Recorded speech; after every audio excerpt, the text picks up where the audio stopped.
Hey guys, it is day 7 of Vlogmas. We are now a week in. I had plans today to make a cookie for Christmas.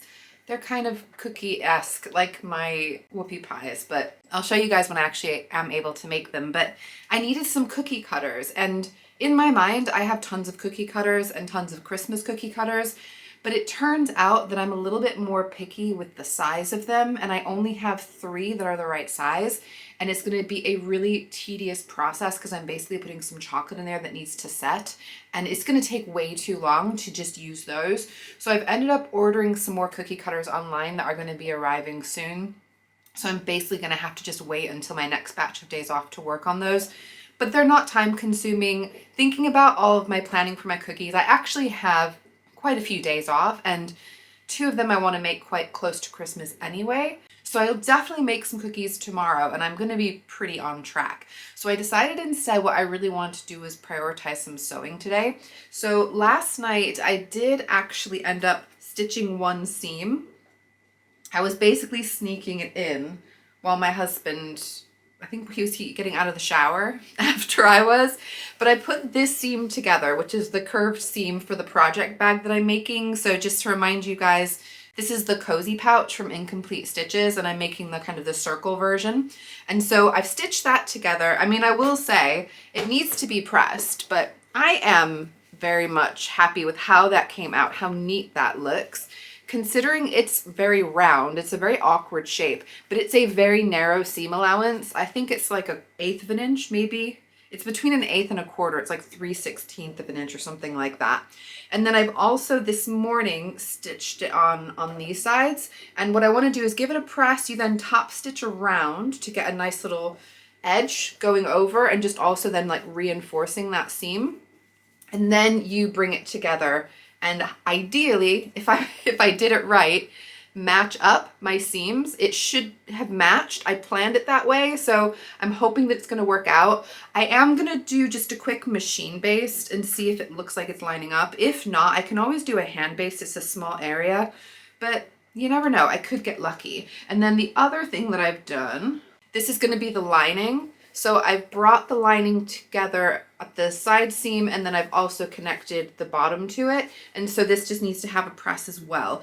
So I've got some other bits I need to press before I sew. So I think I'm just going to take the whole lot to my ironing board, pressing station, do that. And then I've also been pre-washing some fabric. So I will show you what I've pre-washed from there. Right, so I washed this fleecy sweatshirting to make the sweatpants, and it has shed. I mean, I expected it. It is shed like anything.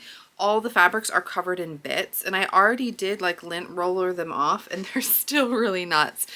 I'm honestly tempted to wash this one again because I know this kind of fabric can be really awful for really shrinking up a lot, and I sometimes do like a double wash of it. So I might just do a second wash of this with something else, and just bearing in mind that I know it's going to keep shedding. And then the other thing I did was I pre-washed all of my fabric for the apron, because basically these are the 2 things that I feel like are priorities for different reasons. Sweatpants for comfort, these for Christmas. And I did put a color catcher in there because I was worried that both of these might bleed, particularly the red, and I'm sure glad that I did. Color catcher has caught a lot of color. And this still looks perfectly creamy white, which is great because I want to make sure that they can all get washed together, obviously. So what I want to do, as you can tell, I mean, this is linen. It is a crinkled mess. So I'm going to go ahead and give these a good press, and then press the seams of the project bag that I'm working on. The other thing I will say is I feel like Teresa of Black Friday sale is different from Teresa of today. And in my mind, I was going to use lots of this cream color throughout the whole of the apron and just use the red and the green as little accents. But it seems like I did not order a huge quantity of the cream. I ordered the same amount as the other 2. And so I think it's going to be very much like more of a mix and match color block situation because of the fabric that I have, which is fine. It's just different than what I thought I had planned. So we're gonna make it work. I will prioritize the front panel section because that's where I want to do my block printing, and I want that to be really nice and central and visible. But when I do cut this out, I'm basically just gonna play around with the different pieces see what it looks like, take some measurements, and that's going to help me to hopefully get a good layout. Sometimes we need to be flexible.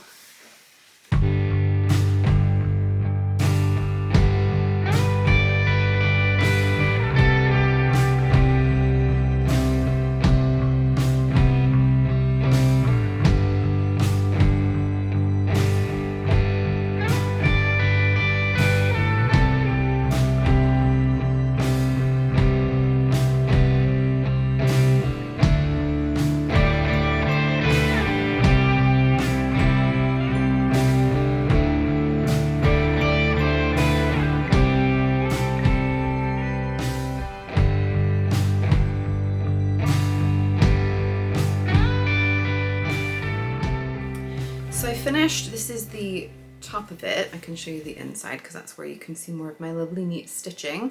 And there's going to be a drawstring that's going to go through, and this is what gets sewn in to be able to pull the bag closed. I'm going to do some quilting now, and they do say you can use 1 or 2 layers of quilt batting, and what you're actually doing is just quilting your fabric, the outer fabric, onto the quilt batting. You don't have any fabric on the underside, which I feel like gets a little bit awkward going through the machine. I don't know if actually it would be better going like that way around. I tend to go that way because that's the side that's going to be visible and I want to see. I want to have like my top stitching on top.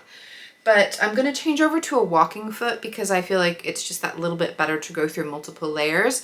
But yeah, I definitely personally would recommend 2 layers. I mean, you might have super thick quilt batting and then you don't need it. But I feel like to get that squishy, cozy effect, I definitely personally want to use 2 layers. Also, I am really happy with my pattern matching over here. Are we upside down? Yeah. Let's go right way up. But yeah, I've given it a press. I think it looks gorgeous. Really happy with that. And also I'm really happy with all of my top stitching around the borders here. I think it looks super neat. So you're really not meant to join this loop until you've done the quilting, but I felt like the quilting is less important than getting this together. And I know on my previous version of this, I felt like because I joined it after the fact, my quilt lines didn't really match up and that bugged me even more. So I'm going to just stick the quilt batting inside and I'm going to just kind of work my way around, and I can just trim off any of the batting that's a little bit too long. And that for me, I think will be totally fine. I'm not really worried about connecting the quilt batting like along that seam because it really is just going to get attached to this as I go. Hope that makes sense.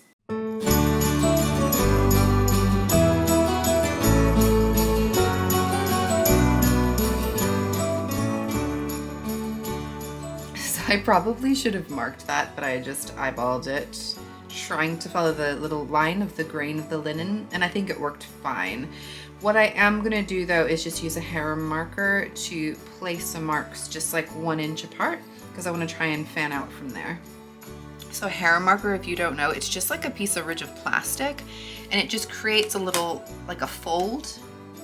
It's quite easy to see when you're sewing and doesn't leave a permanent mark, which is the main goal of it.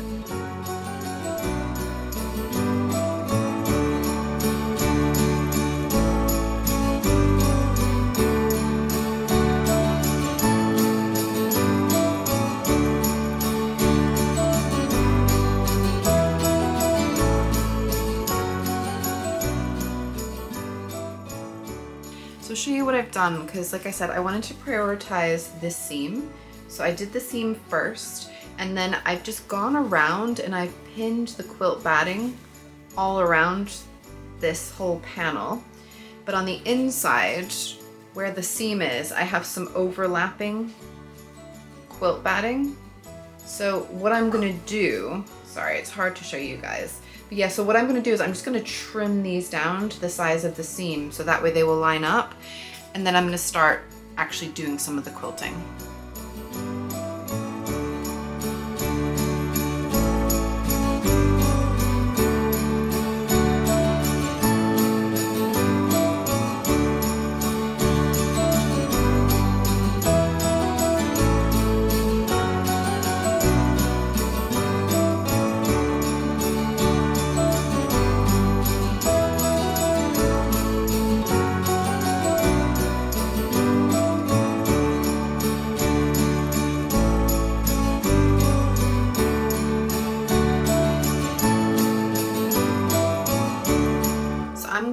keep on doing these concentric circles going around, and then I'm going to do some on this side, and then when they meet in the middle, I'll have to do some kind of like squiggle between the two. But I'm going to get kind of as close to that as I can, and then we'll see. But overall, it's coming together well. I decided to use a light gray top stitching thread to go over this because I remember hearing that as a good tip when you're quilting. If you want to have it to try and match as much as possible and it's multicolor, then light gray is a good option. And yeah, I feel like overall this is looking good. I'm happy with how it's working out, and I want to go ahead and do my sewing advent, whatever it may be. Let's find out. So yeah, it's kind of what I expected. Hopefully you can find more time to sew today. Now is the time to add the placket, collar, and frill to your carnation blouse. Follow steps 20 to 47 of the instructions. If you want to add a special label to your blouse, spoiler alert, stop before you stitch in the ditch to finish the collar. You can find some useful posts on our blog that will help you with adding the collar. So I guess like their blog post is maybe a bit of an extra gift. I was talking to my husband about this whole thing, and I think, I generally don't love it if it wasn't explicit that part of my like daily gifts was just going to be a sewing schedule. And a lot of that comes down to the fact that we don't all necessarily have time to sew just because our advent calendar tells us that we have time to sew. But maybe, just maybe, some people are using that as an excuse to their family if they've got kids or partners or whatever. They're like, oh, I need to have some sewing time because this is what I've been kind of owed from my sewing advent calendar. Who knows? But personally, I'm not making that blouse now, so these are not particularly interesting for me. But hey, as I said, it is what it is. So what I'm going to do is just carry on working on this for a bit, see how far I get. I am going to be then spending a little time just chilling out with my husband, and this evening we're going to watch another movie. So we ended up changing our mind last night with our movie, mainly just because the Spinal Tap movie we had a look, it's actually quite expensive still to rent, and so we don't really want to spend that much money on it considering we're not sure if we're really going to like it that much. So we decided in the end to watch one that was on Netflix. That was the Holdovers, which we'd never seen before, and I actually really liked it. It was a really quite a nice movie, good feel-good movie. It is a bit along the lines of Dead Poet Society. If you've seen that, you like that, you should like this one as well. There is a Christmas-ish feel to it, but it's not like full-on like typical Christmas movie.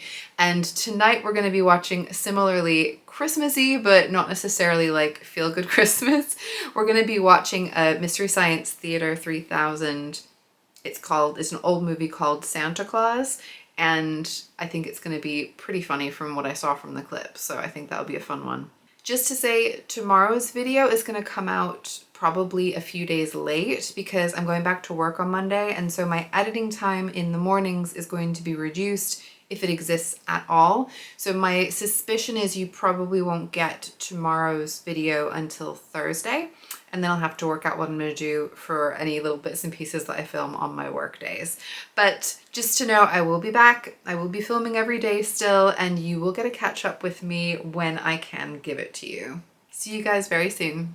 Bye bye.